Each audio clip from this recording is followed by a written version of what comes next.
Hi everyone, I'm Lauren Singer and this is In the Know Green Living. Today we're talking about the ways that we can look good while also doing good. Let's delve into sustainable fashion.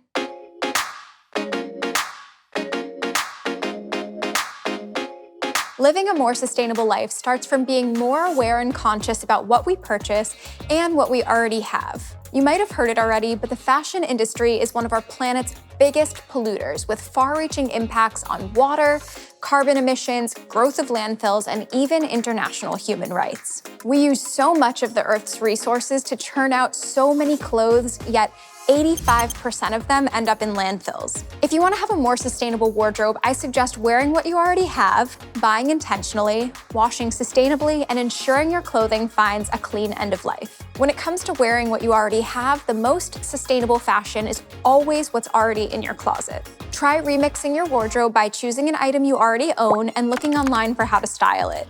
This could give you inspiration for a new way to wear something that you already have. It's also really important to have a well-organized closet. I recommend coordinating by color and season to make sure that you get the most out of what you already have. When it comes to buying intentionally, before purchasing anything, I like to make sure that I identify closet gaps before taking on something new. Have I been wishing that I had a black pullover sweater all season long?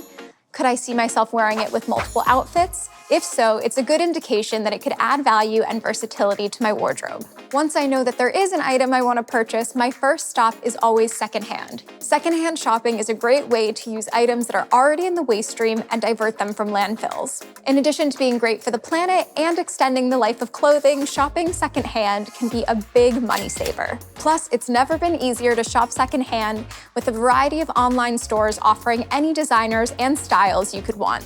If secondhand shopping's not for you, there are designers who are making new items in much better ways using upcycling, natural fibers, low-impact dyes, and ethical construction. Whenever I look for an item, either secondhand or new, materials matter.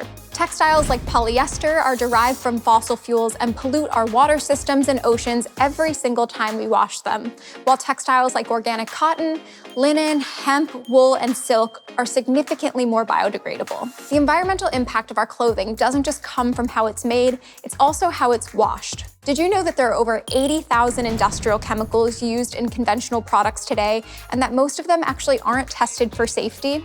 Conventional laundry detergents have optical brighteners, synthetic ingredients, and ingredients linked to cancer and endocrine disruption, which are neither good for our bodies nor the planet.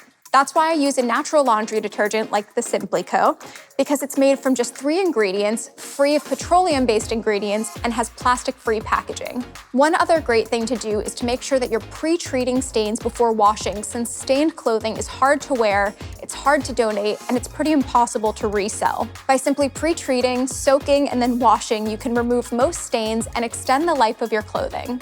Now let's talk about washing.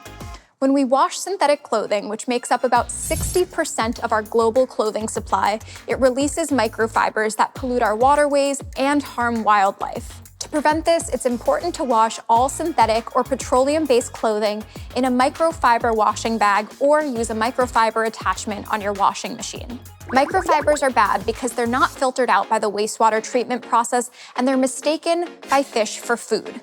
Plastic in our oceans can be up to 1 million times more toxic than the water around it. The reason why plastics are bad is because fish often mistake these little plastics for food, and the toxins in them accumulate in their bodies. As big fish eat the smaller fish, these toxins continue to grow in a process called bioaccumulation, ultimately making their way into the fish that we eat and into our bodies.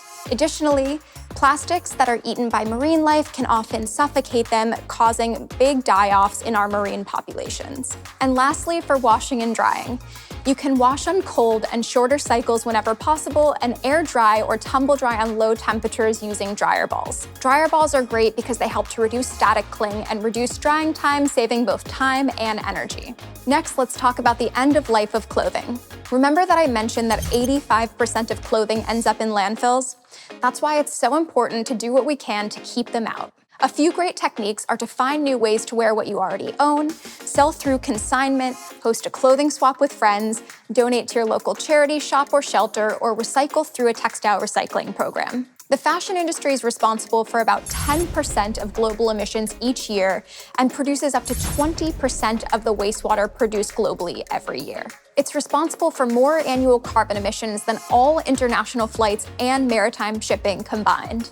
Keeping this in mind and being more aware of our consumption habits can be the start of living a more sustainable life and a healthier future. I'm Lauren, and this has been In the Know Green Living. I'll see you next time.